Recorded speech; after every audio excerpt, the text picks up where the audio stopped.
They're killing us for less down south. Lynching men and women. Please, don't make a scene here. That's the $1 million question, right? If I had the answer to that question, I think I'd be rich. I don't have an answer. What I do have are some ideas. And these ideas of observing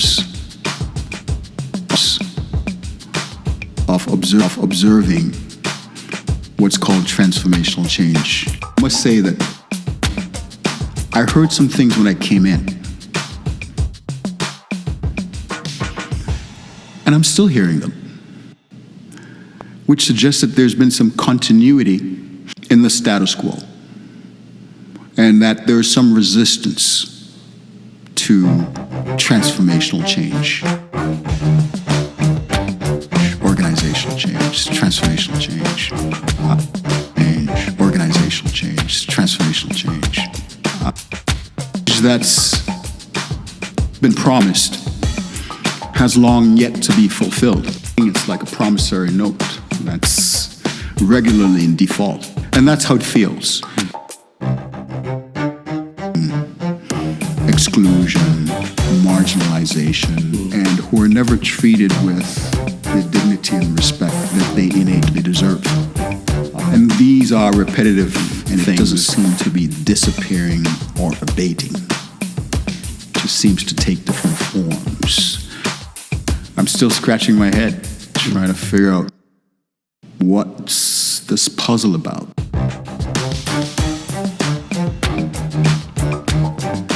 The idea that one group is allowed to shape, mold, and dictate what happens, to create in-groups and out-groups. White supremacy tends to separate. Supremacy tends to be a trigger. Some on the inside, white, and some on the outside. Supremacy tends to be a trigger in white supremacy.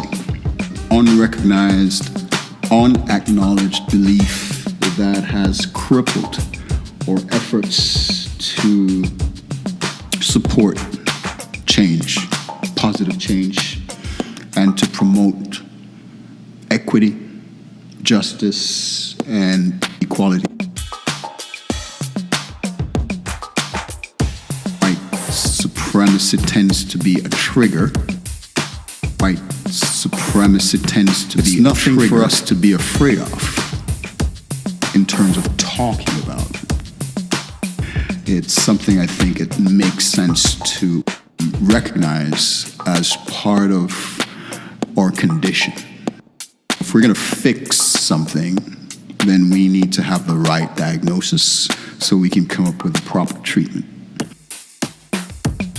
And I think this is a diagnosis that we've shied away from. Supremacy that we haven't had the courage to discuss, analyze, supremacy tends to be a trigger in very meaningful ways that will help us to go beyond it. Of whiteness, and has held sway for a very long time, is so pervasive, starting from the colonial era. It's deep-rooted, and whiteness is so entrenched that anything makes room only for itself. And whiteness makes room for others only in as much others reflect whiteness back to itself and pay homage. By that I mean, you are admitted into the echelons of power and privilege only to the extent that you're able to subscribe to and support, white values. It's embedded in our practices, our policies, and way decisions until we begin to have a critical look at that. We'll probably continue in this circle, endless circle or cycle of change, no change, change, no change, change, no change. I've said a lot there, and that's just the beginning. But I think that if we have the courage to sincerely tackle, and be comfortable with these uncomfortable conversations, it might be the door through which we can begin to enter a new era. Those who have power and privilege have had it for a long time.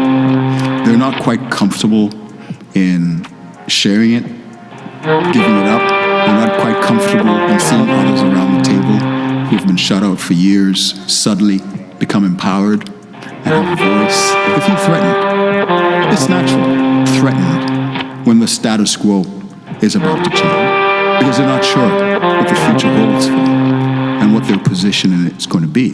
But I think if you have a really good understanding of transformational change, everybody benefits. Everybody benefits. It's for the greater good. Everybody benefits. And I think that needs to be the understanding that my giving up my power and privilege is not diminishing me.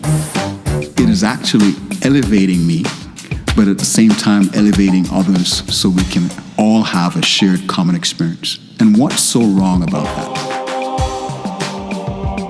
All have a shared common experience. And what's so wrong about that? All have a shared common experience.